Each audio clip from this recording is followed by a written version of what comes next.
If you're pitching $20,000 projects that should be selling for $80,000 and clients still say no, this is for you. Because it's not that your work isn't worth it, it's how you're framing the value. And if clients are ghosting your proposals, even the affordable ones, here's what's really happening. They're not rejecting your price.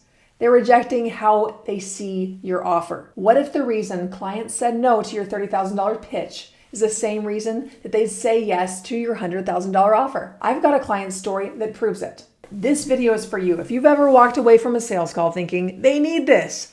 This is such a great price. Why didn't they buy? If you know you deliver incredible work, but clients still stall or default to not now, this is the shift you need. Hi, I'm Mandi Ellefson, founder of Hands Off CEO. I help agency and consulting firm owners reposition their value, sell premium outcomes, and scale their companies without being the bottleneck. And what I'm about to share could help you start closing bigger deals by simply changing how you talk about the value you already deliver. I want to share with you a story about Mark. He was selling $10,000 to $30,000 projects, and this was during COVID. They had great work, strong delivery, but the deals stalled, and prospects kept saying, well, maybe later, we need to put a freeze on our spending. But here's the real issue. Mark was offering a slice of what they needed, not the real transformation. And he was afraid to change or reposition. He was afraid to go bigger. And the reason why, of course, they weren't saying yes to the smaller stuff. Why would they say yes to bigger, right? Well, it wasn't working. So he was like, all right, well, let's try something different. But when he finally made the shift and built a $100,000 offer around the real outcomes that his clients wanted, some of the same people who said no before came back and said yes.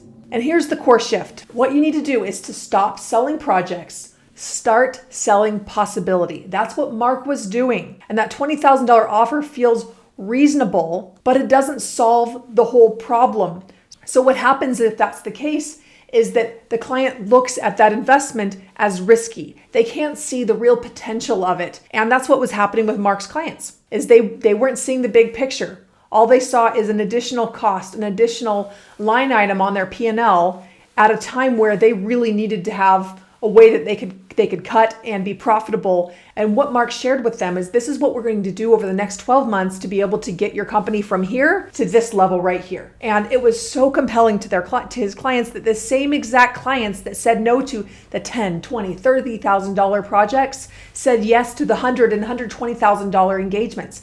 This is so powerful, and it works the best in a market like this, where clients are very careful about where they're putting their money. They're looking for answers. They're looking for better ways to do things. And the great thing about it is that, as Mark found, is that his clients were more open to new possibilities than they ever had before. And that's the exciting part about it. So when your offer doesn't match the urgency of the outcome, clients are going to hesitate.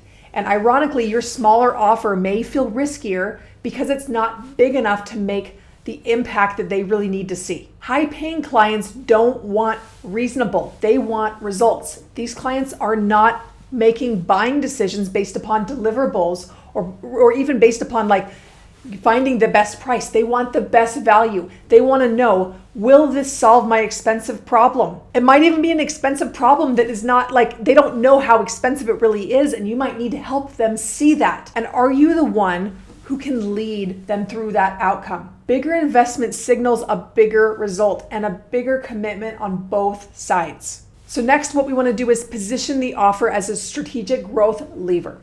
Frame it as, this is the exact plan to help you hit your revenue or impact goal. This means less line items, more outcomes, more certainty. You don't have to create something new. Oftentimes what you need to do is just reframe what you're already doing and help your clients actually be able to step into that next level. Help them be able to see, these are the minimum standards we need to create to be able to create this outcome. Really help them see what's possible for them, what's possible, and say, hey, you know what? If we get this budget from you to be able to input into this strategic objective that we're doing, this is what is possible. This is what we're seeing for other clients. And we think that we can do that for you based on this, this, and this. Does this sound interesting to you? And then what you do is you help hold them to those success conditions. You help them be able to see what they can actually do under the right circumstances. But they will not hold to those success conditions unless they see a bigger why. And then when they see that bigger why, they will give you the resources. They will give you the people. They will give you the feedback and the timely response that you need to be able to drive those results forward. If you're pitching strong work, but you're still struggling to close the bigger deals that you know that you should land, subscribe. I share weekly strategies to reposition your offers, close premium clients, and grow a business that scales with less friction.